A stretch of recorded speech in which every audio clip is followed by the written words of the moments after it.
थोडक्यात म्हणायचं आहे, एक आणखीन एक महत्त्वाची सूचना, या बदलत्या महाराष्ट्रामध्ये आत्तापर्यंत आपण ग्रामीण भागामध्ये राष्ट्रवादी काँग्रेस पक्ष नेहमी लक्ष घालत आलेला आहे. आपली म्हणजे शिवशाहू फुले आंबेडकरची तर ओळख आहेच, त्या विचारावर आपण चालतच आहोत, चालत राहणारच आहोत. पण दुसरी गोष्ट, आपण ग्रामीण भागाची एक ओळख असलेला आपला पक्ष आहे, ग्रामीण भागाची नाद असलेला आपला पक्ष. आपल्याला गावामध्ये काय अडचण आहे, शेतकऱ्यांची काय अडचण आहे ते आपण समजतो, पण इतका झपाट्याने शहरीकरण सुद्धा झालेलं आहे वहिनी. आज तुमच्याच आपल्या पुणे जिल्ह्यामध्ये पहा, आज या मुंबई शहरामध्ये आज 36 आमदार आहे. मी आजच्या बोलतोय, उद्याचं काय होईल ते चित्र वेगळं राहील. आज मुंबईचे 36 आमदार, जुन्या आपल्या ठाणे जिल्ह्याचे पालघरसह गिरवड साहेब 24 आमदार, पुणे जिल्ह्याचे 24, 21. आता तुम्ही बघा, पुण्यामध्ये सुद्धा काही तालुके वगळता सगळे तालुके जवळपास शहरी तालुके झालेले आहे. शहरामध्ये राहणारे लोकांची प्रोफाईल लोकसंख्याच्या एक बदलत्या चेहऱ्यामध्ये आज मुंबई शहरामध्ये जसं आपण मराठी माणसाची आपण परिभाषा करत होतो, त्याचबरोबर मुंबईमध्ये कॉस्मोपॉलिटन तुम्हाला नजारा दिसत आहे. तसाच नजारा आज तुम्हाला पुण्यामध्ये दिसत आहे, नागपूरमध्ये दिसत आहे, ठाण्यामध्ये आहे. किती मोठमोठी शहर झाली.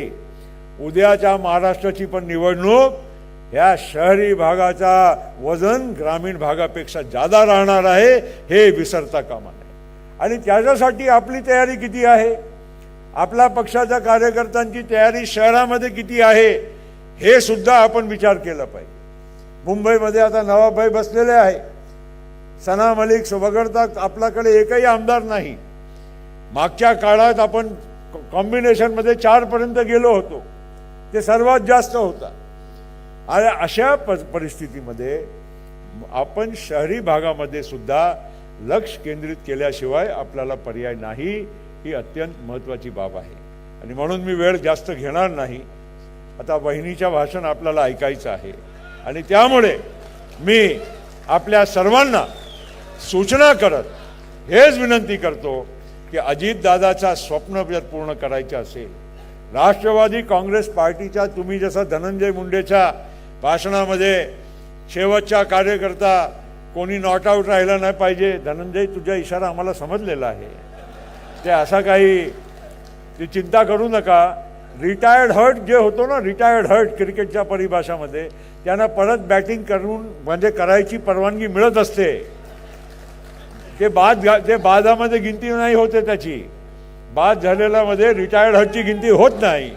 त्यामुळं तुम्ही त्याची काळजी करू नका, आणि आपण सर्वांनी जास्तीत जास्त काम करून पार्टी वाढवा, एवढंच बोलतो, थांबतो. जय हिंद, जय राष्ट्रवादी.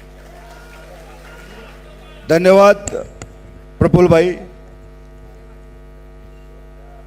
पुढच्या भाषणाकडे जाण्याच्या आधी या ठिकाणी मी एक कविता सादर करतो.